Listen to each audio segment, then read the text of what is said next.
But if you have been feeling exhausted or frustrated or let down by people and situations and outcomes and fill in the blank, this may be exactly what you need to let go of all of that pressure and find peace. I am now in my let them era. Let's chat about it.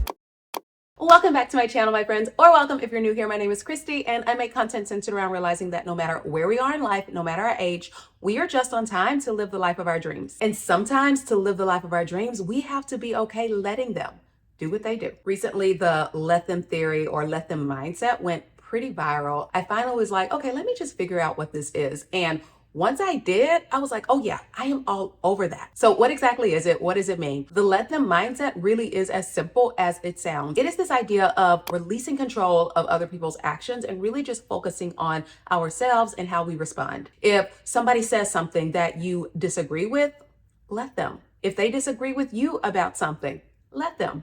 If they don't invite you to something that you feel like you should be a part of, let them. If they're making a choice or a decision for their lives that's probably not best for them, let them. So the idea went pretty viral by Mel Robbins, who posted something about it on Instagram last year, but I'm not exactly sure where the original idea came from because Mel Robbins mentioned that she had heard about it, that she had gotten it from somewhere. Either way, that is a little bit of backstory, but the goal of this mindset is to focus on you and what you can control about yourself. It is the condensed 2-word version of me sipping my water and minding my business.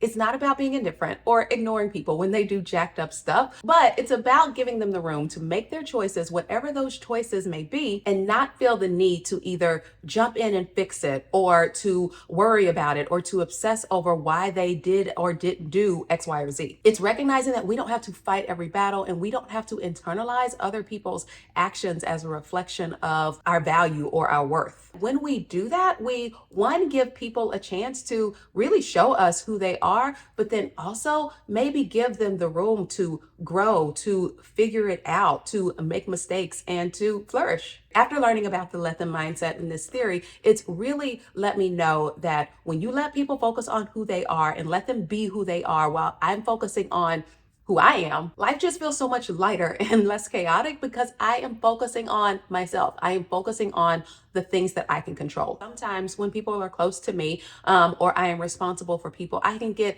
in such a tizzy about what people are doing or not doing or how they're showing up for themselves or how they're not showing up for themselves.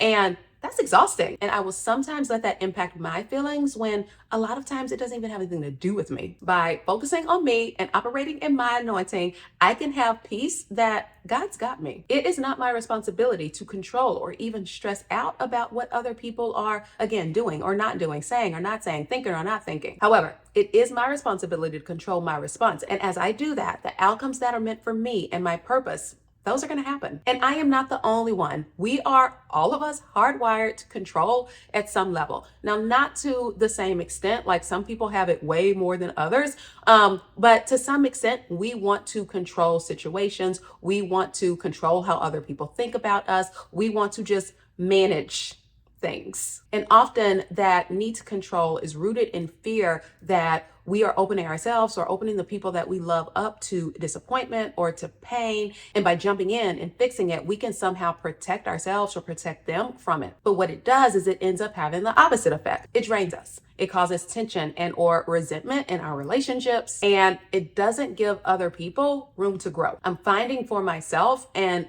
I mean, it's something that I've had to learn over the years, but by letting go, it doesn't mean that I don't care. It just means that I trust the process. I can't save everybody. I can't make everybody like me. All I can do is do my part and trust God to do the rest. Here's some things that I've been doing that I realize have worked for me and that fit within the let them mindset. Practice pausing. When I feel the urge to step in or fix something or get frustrated about someone else's choices, I pause and I ask myself, is this a big problem or is this a little problem? It's something that I learned from another special educator years ago when I was in the K-12 world teaching. And she would do this with students who had emotional behavioral disabilities where they had difficulty controlling their emotions. And even before the let them mindset, it was something that stuck with me. When I see a thing for what it is and how big or small a deal it is and measure it on a continuum of deals, most of the time I realize that it is very tiny and it's probably not going to matter in a week. It may not even matter beyond the next 30 minutes. Stick to boundaries. Letting them doesn't mean tolerating harmful behavior. You can let someone do what they want while maintaining your own boundaries. For example, if you have someone in your life who consistently disrespects your time, and time is a thing that is really important to you, you can choose not to either hang out with them or wait for them anymore. Validate yourself. I have said this a lot in my living in privilege videos, but you have to stop waiting for other people to say that you are good enough. That's one that I have to be on all the time because my love language is words of affirmation. And so I have had to learn to affirm myself, not to seek that from other people. Now, I still like it from other people, but I have to be able to do that for myself. There is so much freedom that comes when you stop worrying about how other people are perceiving you, how other people are thinking about you, and thinking that their actions are a reflection of you. Ask yourself, what do I think? What do I want? What does God feel about this situation? And let that be your guide. This mindset might feel scary at first. I get it, especially if you are used to managing everything and everyone. As the oldest sibling in my family, guilty. As someone who has been in upper management, guilty. It can also be hard because it takes a level of self-awareness to know that you do it and when you're doing it. I'm sure that you know people who like try to jump in, and when that other person is backing away from it or not responding, they're like, whatever, I was just trying to help.